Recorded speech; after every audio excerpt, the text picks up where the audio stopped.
advertising works. It worked in the 20th century. I've tested it myself. You can prove to yourself that it works. But inside the world of digital advertising, there are literally hundreds of billions of dollars that flow into that ecosystem that don't necessarily have careful accounting. And anytime you get dollars of that size and incentives of those proportions, you're going to get people and companies that take advantage of them. And I would argue there's lots of people being taken advantage of in the digital marketing and advertising ecosystem today. Welcome to the Product Tea with Leah. I am your host, Leah Darin, and we are about to spill the tea with the best from tech about product growth and senior leadership topics.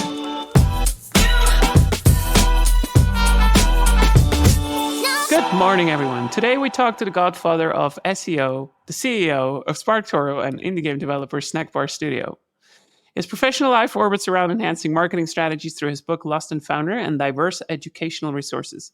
He transformed his early web design failures into a pioneering SEO Moz. I never know how to pronounce this, by the way, eventually leading them to become a major software company. When he's not strategizing, he can be found crafting gourmet meals for his wife, author Geraldine de Ruyter. Welcome to the Product Tea, Rand Fishkin. How are you doing this unoptimized search engine morning? It's been a long time since I was in SEO, but I am good, Leah, and thank you for having me. Yeah, I just figured it's a fine kind of wordplay, like mixing SEO and CEO, and I don't know. Yeah, it's fine. But can you introduce yourself to the audience that does not know anything about you? Oh, sure. Yeah. So I think a lot of folks, at least in the marketing universe, know me from a company called Moz, which I started many, many years ago, ran for a long time. I left that company 6 years ago, a little more than 6 years ago, and started SparkToro, which is in audience research software.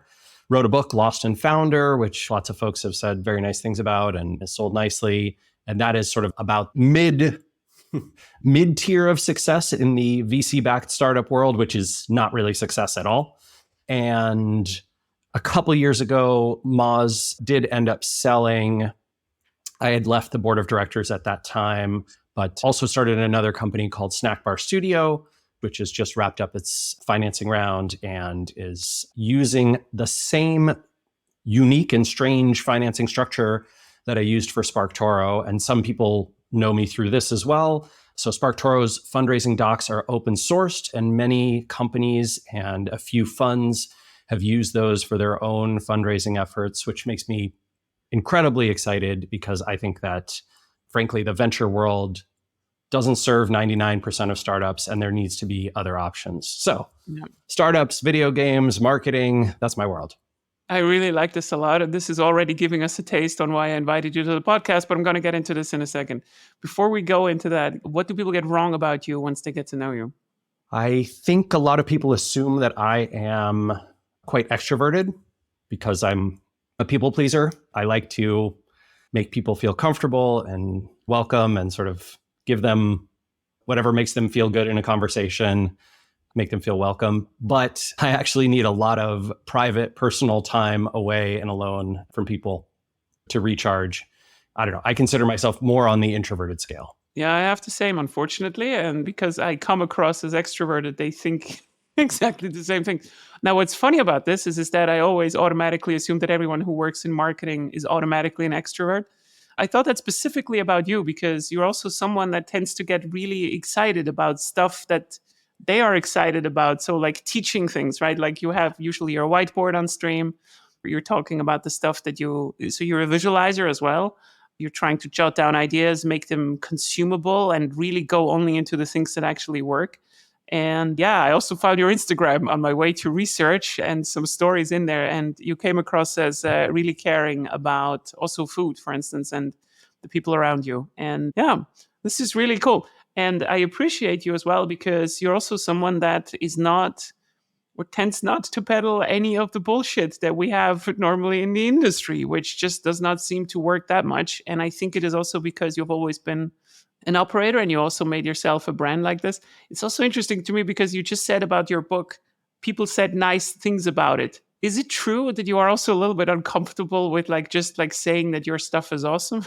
Because yeah, no, I find it weird. I love this formulation though.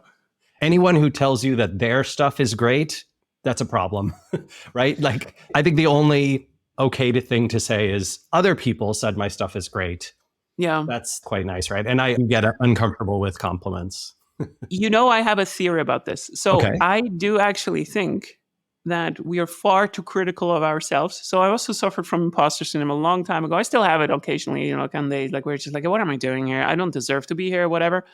But the thing is, we kind of found a way to telling others how awesome we are by inventing job titles that certainly mean something. Like I'm a CEO of something. I'm like a VP of this. Oh my God, I'm a CPO. Look at how important I am. Look, I'm managing 35 people. So you're kind of trying to kind of put all of this into a job title, how important you are. But if you would say, look, I am important, then everybody would just, they would just hate you. It's kind of like, oh, that's not socially acceptable. But flaunting around job titles totally is. Yeah. I mean, I don't ever want to be compared to Elon Musk, right? Like Oh, no. he definitely believes that his shit doesn't stink, and it's real weird. Like it's just gotten dark these last few years. It has, but we're not talking about his stuff and not Grok AI.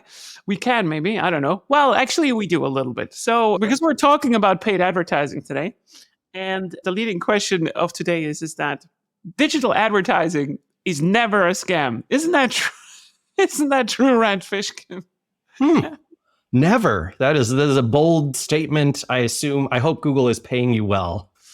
Unfortunately, they don't. So we're going to talk about paid advertising. So what is paid advertising? Paid advertising is I am giving money to a company that has access to a specific market, usually also by serving some kind of content kind of free. And then they're giving me leads back. What is wrong about this model, Rand? Isn't this perfect? It sounds like a fair deal, though. Yes, I think absolutely it's a fair deal. And I would never say all digital advertising or all advertising is a scam. Advertising works. It worked in the 20th century. I've tested it myself. You can prove to yourself that it works. But inside the world of digital advertising, there are literally hundreds of billions of dollars that flow into that ecosystem that don't necessarily have careful accounting. And anytime you get dollars of that size and incentives of those proportions, you're going to get people and companies that take advantage of them. And I would argue there's lots of people being taken advantage of in the digital marketing and advertising ecosystem today. Okay, let's talk about it very specifically. So, let's say I have a little bit of money lying around. I'm a company owner. I have the hottest shit in the internet. I've produced my product is really, really good, but nobody's coming. So I want to buy access to the market. This is one of the biggest problems as of today right now, anyways, because it's never been easier to create any product. So the difficult part of creating a successful product is not actually the product anymore, but getting people to actually look at it in the first place. So this is the point of where we get paid advertising in.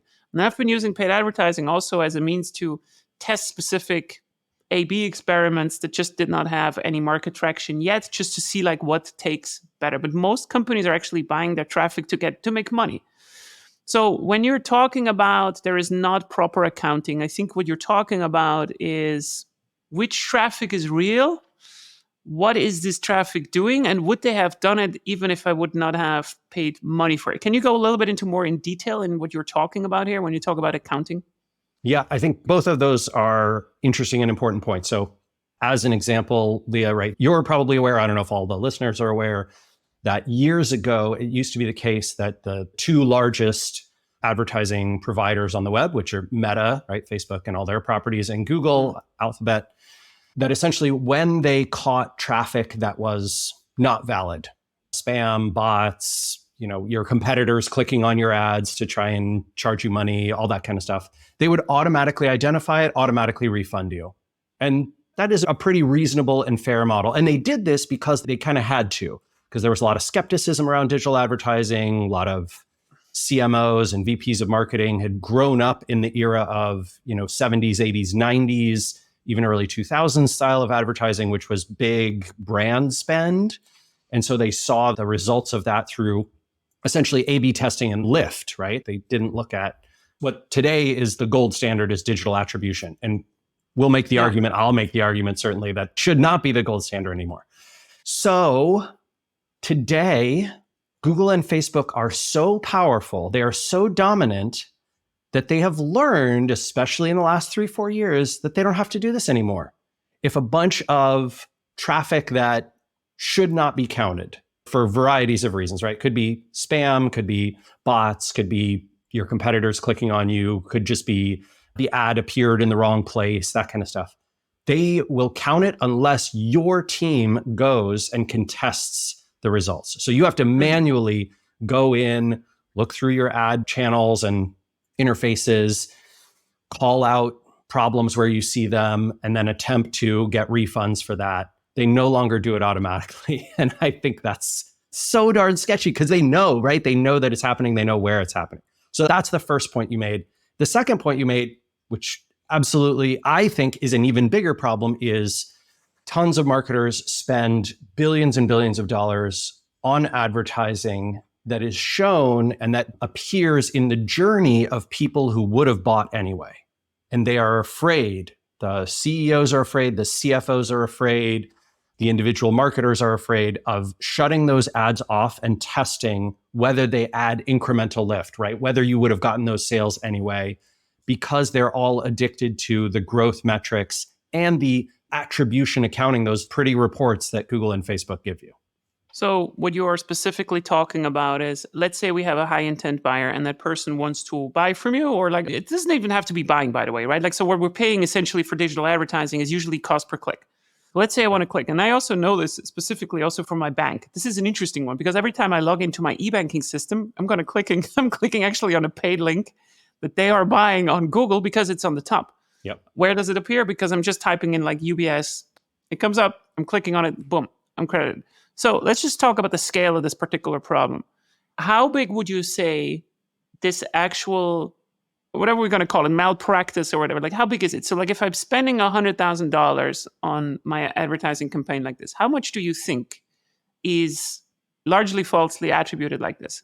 It varies massively. There's no one answer to this question. Different sectors, different fields, different types of ads. You know, if you're running, for example, primarily search advertising on unbranded keywords, that percent is probably pretty low. If you're running it on branded keywords, that percent is probably quite high. If you're running retargeting and remarketing campaigns, very high. If you're running display ads on social to new audiences that have never heard of you before, it's probably relatively low. So it's all over the place. And I don't want to make some sort of claim like half of all your ad dollars are being wasted.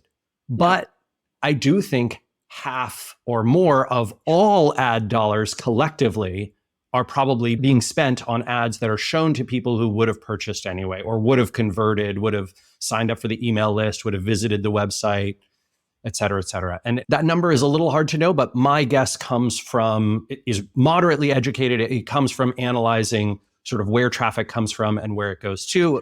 You know, SparkToro is powered by a clickstream panel. And as a result, like I run lots of studies. You and I talked about them on a previous interview series that we joined together.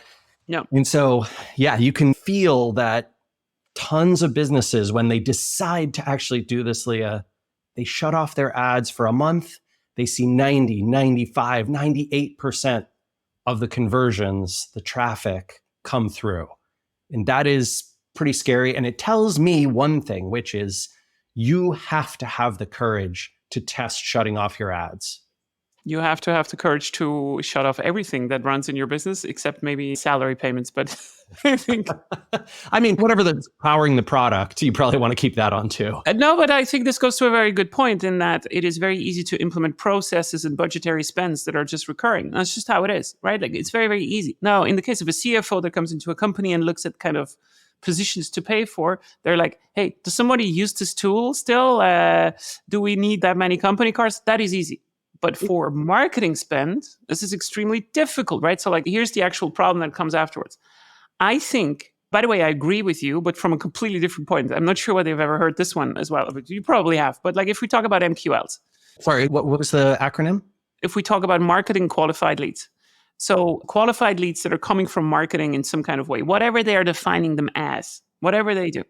Typically, this is something like, oh, we're bringing in traffic to the website and then they need to do something there and then they are MQLs.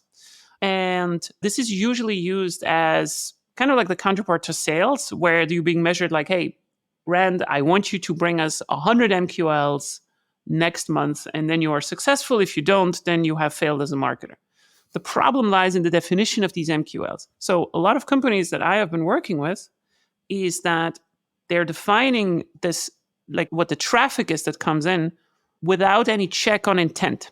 What I mean with that is that I like to know as a company leader, in theory, how many dollars do we spend per real ICP that reaches a specific moment in the product, which tells me, and that I can measure, yes, they understood what we're doing. Usually this is through product usage. It's not always possible, of course, in every product, but that's the gold standard, because you cannot fake that. There's no bot going through in terms of like, oh, now I'm going to click on this particular button and then I'm going to get this registered. Because it always depends on like, how do you define this kind of aha moment and so forth. So this is a very interesting one to me, because then you're also not falling for this trap of like, oh, look how much traffic we had on Google Analytics. Google Analytics, in my opinion, has deteriorated, at least in my life as a product person, from 20 years ago, from being one of the most valuable tools in the world to understand what's happening on your website, to absolutely useless. I do not look at the time that they spend on the page. We have so many companies who are doing analytics where you just have to create your custom events. Why? Because it's just not good enough. It's really frustrating. It's become, I would say, kind of a piece of crap software that is excellent at one thing, and that is integrating with Google Ads, which almost every company has to run. And Google knows that. And so they can essentially use their monopoly power in advertising, especially search advertising, to make sure that no other analytics tool can compete, because they won't provide the full API into other analytics. And I wish the Justice Department would look into that, because I think that's a clear violation of the Sherman Act here in the United States, right? But I won't get into legal theorizing. What I will say is, if you are attempting to carefully attribute which ICPs, right, ideal customer profiles, came to your tool, your product, bought from you, signed up for your email list, whatever it is, and you are attempting to say, oh, they came from this channel, we should attribute some or all or most of the acquisition to this channel, you're wrong. It doesn't exist. I'm very passionate about this particular topic, specifically in B2B, when we start to get a little bit up market. So we're leaving the sphere of like one people businesses, right?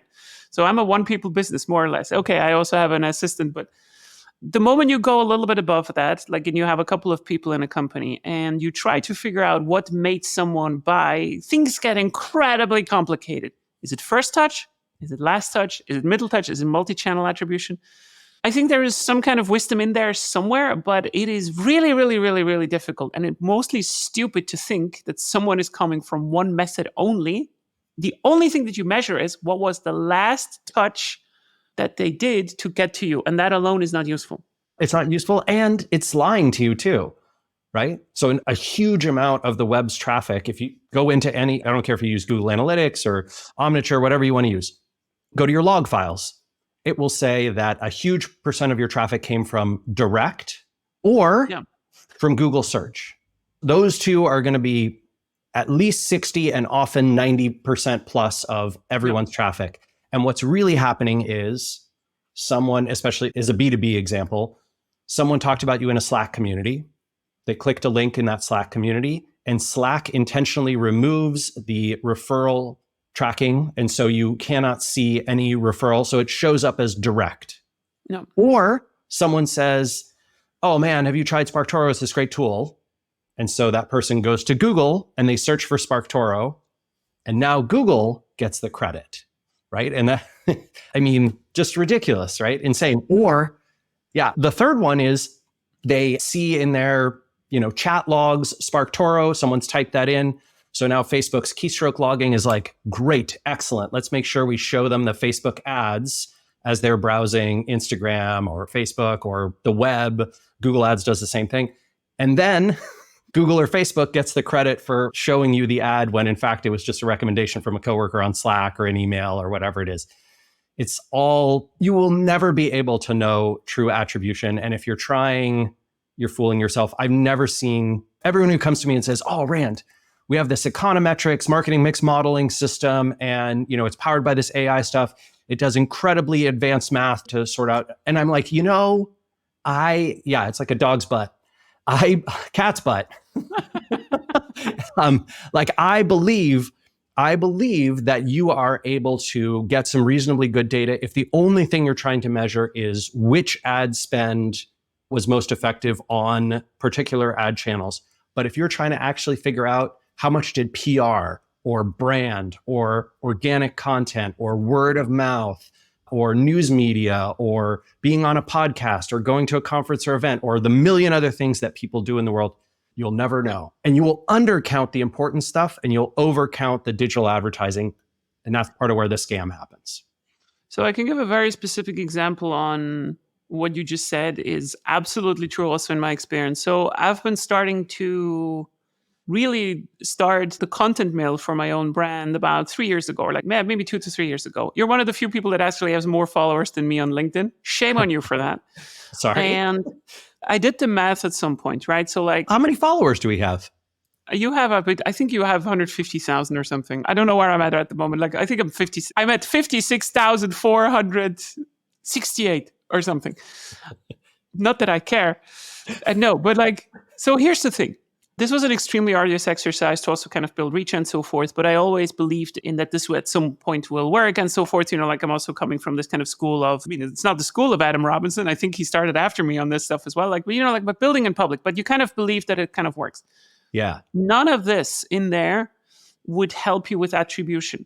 The only thing that you can do is if you have only one channel and you do only one thing, then you can say, okay, it must largely come from this. And then you also have some word of mouth as well on the side, right? Like as soon as brand is starting. So I did the math at some point.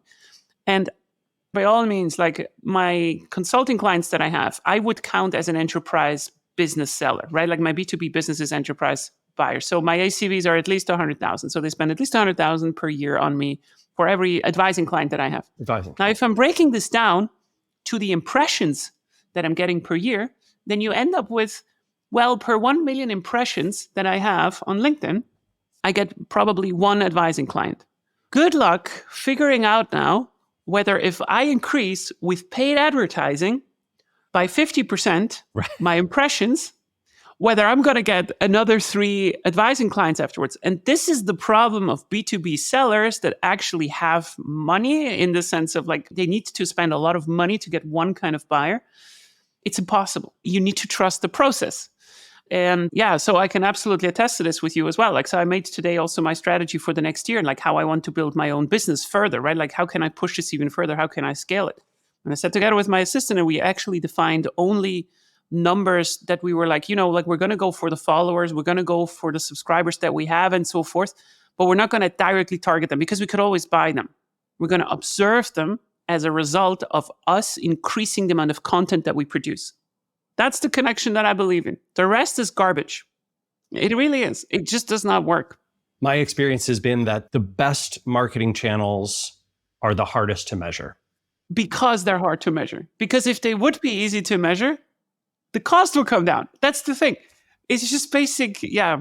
No, I mean, basically, so whenever something becomes measurable, especially when the business behind it becomes attributable and there's an incentive to prove that attribution, you get a huge amount of taking credit for sales that already would have happened anyway. And, you know, you can see this. I don't know if you read the Department of Justice's sort of documents and emails that they got from Google, but looking through there, you can see the ad executives telling the rest of the team, right? Telling the leadership team at Google, hey, do you want to make your quarterly numbers? Because if you do, we're going to need to do these sketchy things that essentially take credit for sales that would have already happened, show people, you know, more ad results, reduce the quality of the organic results, make it harder to identify ads, force people to scroll down further, lazy load the organic stuff and quick load the paid stuff, or just, you know, everything that you can imagine to juice the numbers.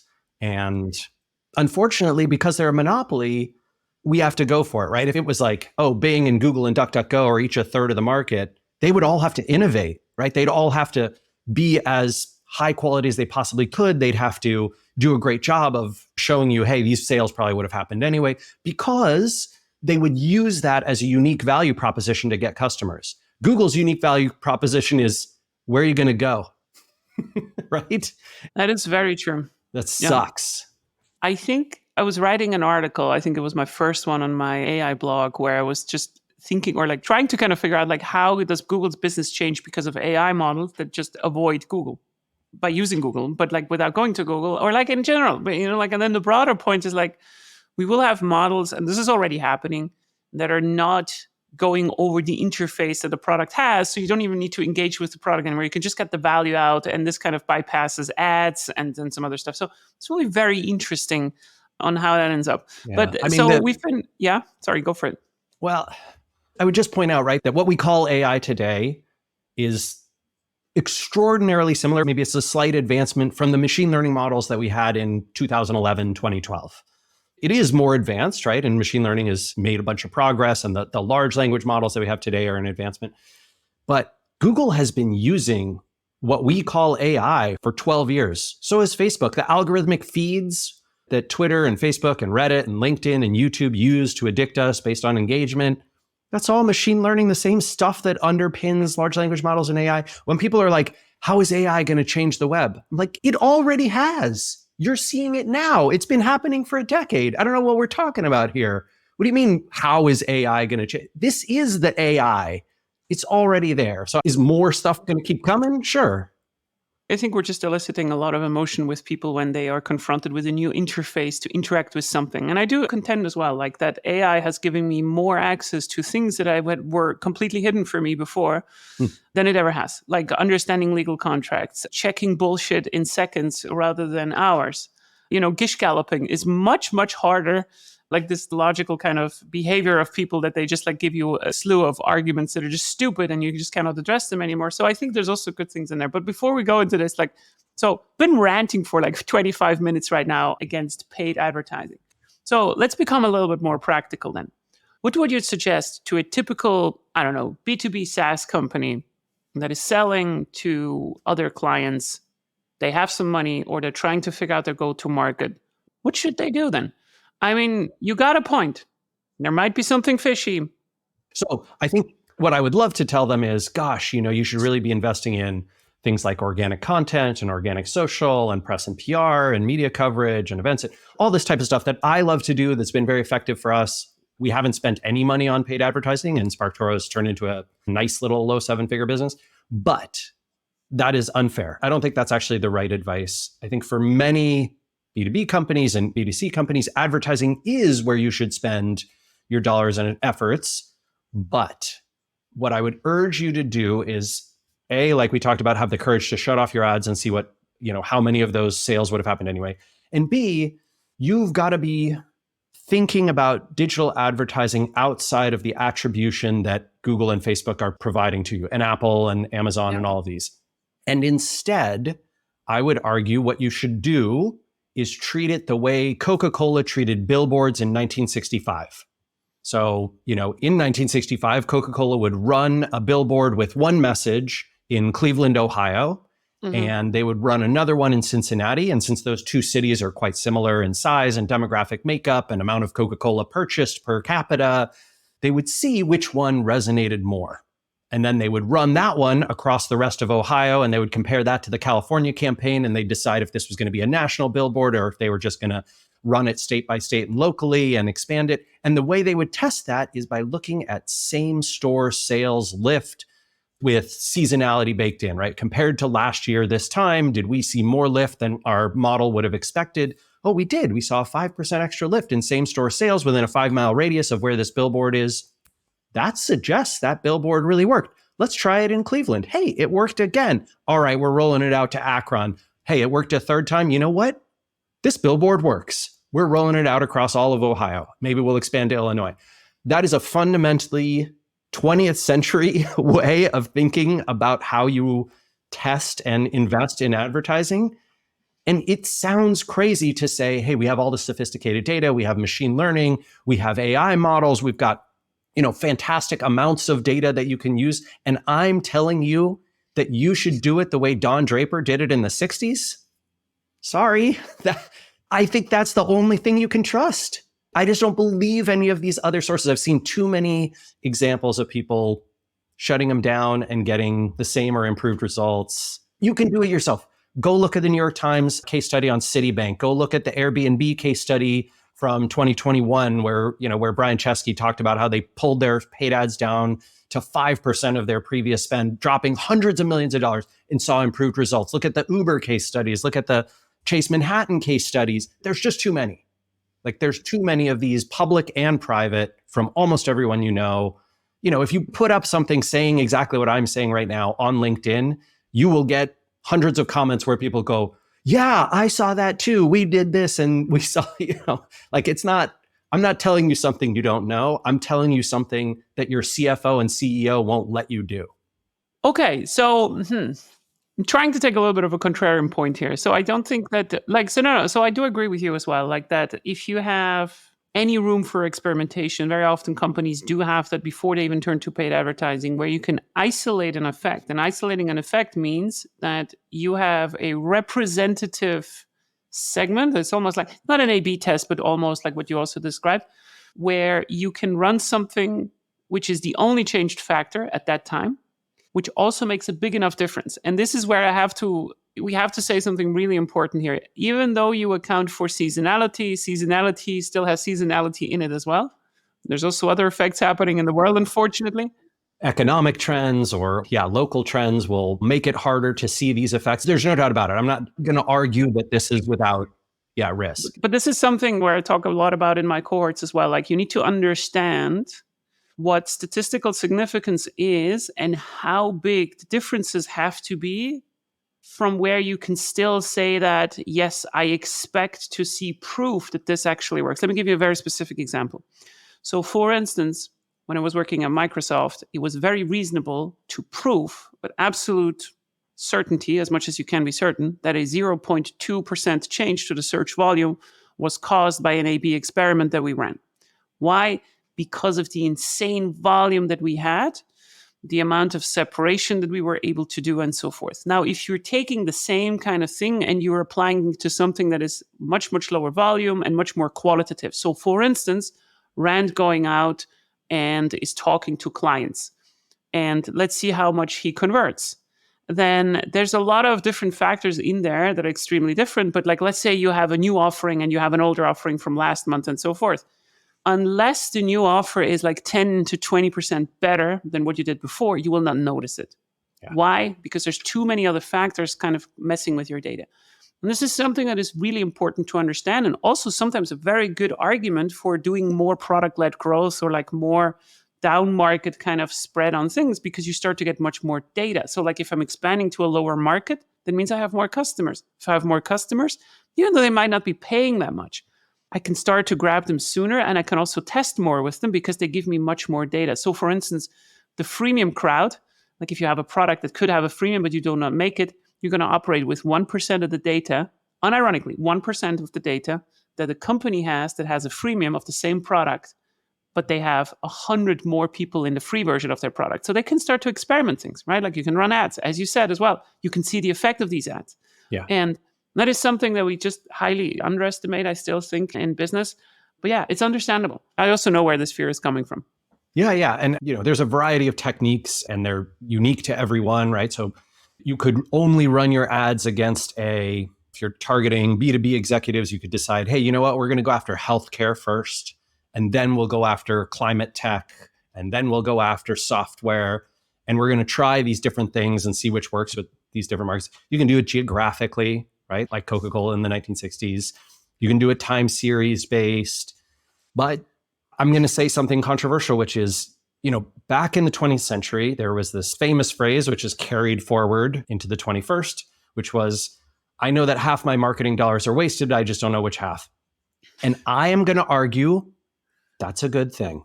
You should actually not care that half your marketing dollars are being wasted, and instead say, gosh, we did this thing. It looks like it worked, so we're going to keep doing it. We did this other thing. It looked like it is working, so we're going to keep doing that. Occasionally, we're going to test turning off some of these things to see if the incrementality persists or not, especially with things like advertising. But in general, if it turns out, let's say you have a program where you're, sales leaders or your exec team or your founder or whoever goes on a bunch of podcasts. And you're like, gosh, there's no way to measure that at all. Like we see a little time series spike when the episode comes out of people Googling SparkToro or, your brand name and going to the site, signing up for the free version, whatever. But do we know that those people definitely came from there? Well, we don't. Should we keep doing that? And yes, you will find out weird things. Weird things will happen. You'll learn that, actually, it turns out it wasn't the podcast listeners that was valuable. It was making the connection with the host, because the hosts of podcasts are often influential and they're the ones who like refer other people to your thing later on, make introductions, whatever it is. That's who got me the speaking spot at this conference. Oh, that conference actually led me to this other event. And that event, turned into how we sold our business.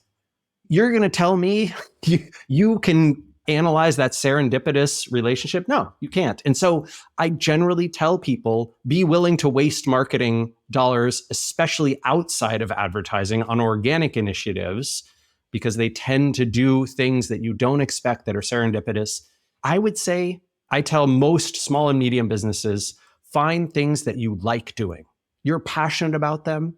Yeah. You enjoy them personally. They bring you joy to do that thing in your job. Because when you do those things, you tend to be better at them than any of your competitors, and it creates unique value. And if you're investing in marketing, in channels and in tactics that you personally kind of hate, I promise you're never going to get a competitive advantage there. I've never heard someone say like, ugh, I hate Instagram, I hate TikTok, but I'm so good at it. It doesn't happen, right? Yeah, okay, that's fair enough. But then let's just now tie the bow back to SparkToro as well, because you're doing also audience research, right? Like, and you're saying it's relatively, you're not saying it's easy. I'm just trying to rile you up a little bit. Like, it's easy, right? Like, it's easy. So what we want to find with paid advertising in some kind of way as well is high quality audience. So how do you do it then different? So we're saying that you do real life events. Do we mix any channels? Do we do a lot of things at the same time? Should we focus on something? Should we run it for 6 months? Should we then check it afterwards and so forth? What would be a typical play that you do? Usually what I do is like I run my experiments for 6 months. I try not to look at the numbers, of course.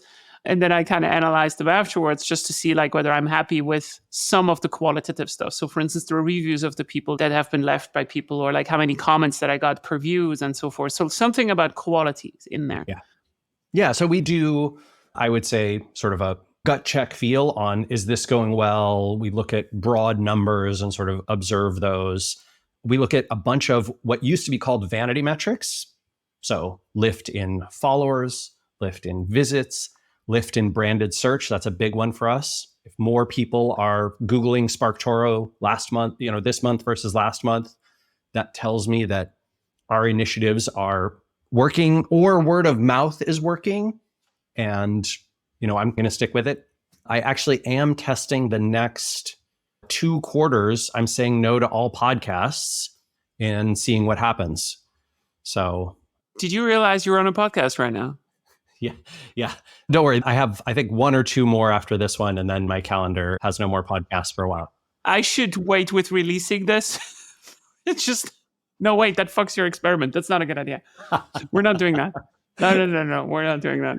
Yeah. It's just quite kind of an interesting thing, right? Because we've been doing it for a long time. We believe it's had an impact, but we want to test. This is not to say that I would probably, even if I were to learn that podcasts had no impact, I would probably still do many of them because I enjoy the conversation. I think the connection I make with the hosts is valuable. I hate disappointing people. So when people reach out to me, like I just feel bad saying no. I think that's maybe a quality that I should get over at some point, but probably never will. I don't know. I'm in my 40s. I don't think I'm going to change. No, it's not going to happen. It's not going to happen. I'm the same age. It's over. It's just like forever a people pleaser. It's good. Like we sometimes forget to, like, so we're getting forgettable about it at least, like we're forgetting to please some people because we're just like older. Yeah. Part of it is I have the maturity to do that, but also I don't know. I just can't bring myself. Anyway, those things aside, I want to be careful when I give advice to companies broadly, because I don't think that any of this stuff is universal. And the answer in any given case is always, it depends. This is why one of my big pieces of advice, whether we're talking about audience research or advertising investments or marketing strategy overall, is to work with competent experts, consultants, agencies, in-house people who know what the hell they're doing and can give you great advice based on your specific, unique things, right? Like I have seen and observed, for example, brands that exclusively sell on Instagram, have no other channels, and their Instagram ads are obviously doing 90% of their selse. I'm not saying Instagram ads or Facebook ads or Google ads or whatever doesn't work. That's not the message. And I wouldn't even tell that Instagram brand to turn off all their ads. I might tell them to turn off their ads in half the US for 30 days, just to make sure that they know for certain, oh yeah, okay, that did kill whatever, half of our revenue. If you want to turn it back on after a week, great, right? Maybe you can see that fluctuation immediately, and then you know exactly what the incrementality is. Great. I think the main thing that I took from you also from the beginning, I think you said as well that on branded keywords, this is most likely the most, or like this is where the effect is probably the biggest. So you will also probably see it, or like you will not see anything happen actually if you just switch them off too much, like when they're branded. Yeah. And then I also like, for brand stuff, I like watching conversion rate, especially if you're making no changes to your site or product and you see that the conversion rate goes up. That usually means that whatever your marketing is doing is reaching people who were already in your audience and convincing them that you're a better product or more useful or that they need you more, those kinds of things. We like to watch that a bunch at SparkToro because we've had whole quarters where our traffic was declining and our sales were staying the same or going up. And that tells us, oh, we're not reaching more new audiences. And in fact, maybe some of those new audiences that we were attracting weren't all that valuable to us. And we should stop investing in the traffic side and keep investing in the brand or education or how to use audience research software or whatever it is. Yeah, it's really fascinating. I still find it a very difficult topic. So even though I agree with you on everything, I mean, I do, right? Like I'm very skeptical of the traditional way of marketing as it has been just like evolving as well. Like also because of the incentives, just like as you said, right? Like the companies are just being paid for, they're just billing you on the clicks. It's just like, you're in the restaurant, now you have to pay. So that's just what it is. Google's sort of like the yellow pages, right? Where, there's no other place to turn to. And so people are going there. And Facebook, similar story. Every day I go to my letterbox, I have, not lying, like this much paper of just useless advertising in my letterbox that I'm not looking at. Do you think it's useless? No. Whatever is on the top of the pile is probably lucky. The rest is probably fucking useless because I'm never looking at it. So I do think for specific verticals, this is very powerful. So there was a funny thing that actually happened about 10 years ago in Switzerland. I remember this very specifically, like before Lindt & Sprüngli, like the chocolate manufacturer, got into bad press or whatever. So what they did is they sent around these packages of chocolate, right? Like just like one praline in it, whatever. And they sent it. But in Switzerland, you can have, hey, no advertising on your letterbox. And then the postman is not allowed to drop any advertising in there, including the chocolate. And then people got mad because like, but like not that particular advertisement. You can put that in there. And I think this goes to the point of like, maybe I'm a bit reaching, but this goes to the point like, if you're delivering value, people actually want to be contacted. And that's the thing. There's like these two sides in marketing. Like one of them that is falling over each other, like in like just mimicking how actual people think and are, like they also help sales to kind of mimic actual people interactions. Like, oh, Rand, I happen to see that you're also following Leah and I've been standing 3 meters next to you and like in the Taylor Swift concert and so shit. Like, whatever. Like it's just become so fake. It's become so incredibly fake. And on the other side, you have marketing that is really still like, it's about being creative and going ways that have not been gone before. You don't need to be outrageous about this. It's just that you need to get attention with value. It's never changed. It's just what it is. The rest is just clickbait. I mean, I strongly dislike getting advertisements in the mail. And also, there's no doubt in my mind that if grocery store, there's 3 grocery stores that I can walk to from my house. And if one of them sends me a thing for something that I buy, I'm probably going to stop in there and not go to the other two that day or that week. It works, right? It's effective. I have definitely received catalogs from furniture companies that I'm like, stop sending me these. Oh my God, these are the worst, whatever, recycle. And then what do you know? A few years later, I make a $2,000 purchase from them. You're part of the problem, Rand. That's what it is. You're part of the problem. Okay, thank you so much for spending this hour with me. I think it was absolutely awesome. I think I learned a lot quite myself. And I think specifically on the unbranded and branded thing, this is making me sound very, very smart also now in the boardroom. So that's very good. I'm honored to help. Yeah, and thank you for having me, Leah. It was a wonderful conversation. I always learn a ton from you as well. No, I always appreciate you. And I hope I get to see you again in 7 months when your podcast moratorium has passed. And then you talk to me about what actually happened on the actual experiment. Really looking forward to this. Yeah, wonderful. So, Rand, how should people get in contact with you? Do you want them to get in contact with you? And if so, where? Yeah, sure. So my email is public on the web. I'm rand@sparktoro.com. Happy to help anyone that I can. If you want to try SparkToro for free, we have a forever free version. So it's not free trial. There's no credit card. It's just sparktoro.com. And then I'm most active professionally on LinkedIn, where I'm Rand Fishkin, and personally on Threads, where I'm Rand de Ruyter, my wife's last name. I really appreciate it, by the way, Leah. You might be the only person who has successfully, correctly pronounced Geraldine's last name on the first go. I have too many European friends. I mean, I'm living in Europe, so that's why. Yeah. It's Dutch, right? It's a Dutch last name, even though Geraldine is not Dutch. Yeah, very strange World War II long story. Yeah. Anyways, that was it. That's the end of this episode. Thank you very much. Ba-boom. We're done. Thank you so much for listening to The Product Tea with Leah. If you don't have enough yet, you can subscribe to my podcast right now at Apple Podcasts or Spotify, or you can head to my website, leahtarin.com, which is leahtarin.com, where you can find much more of my material or just want to work with me.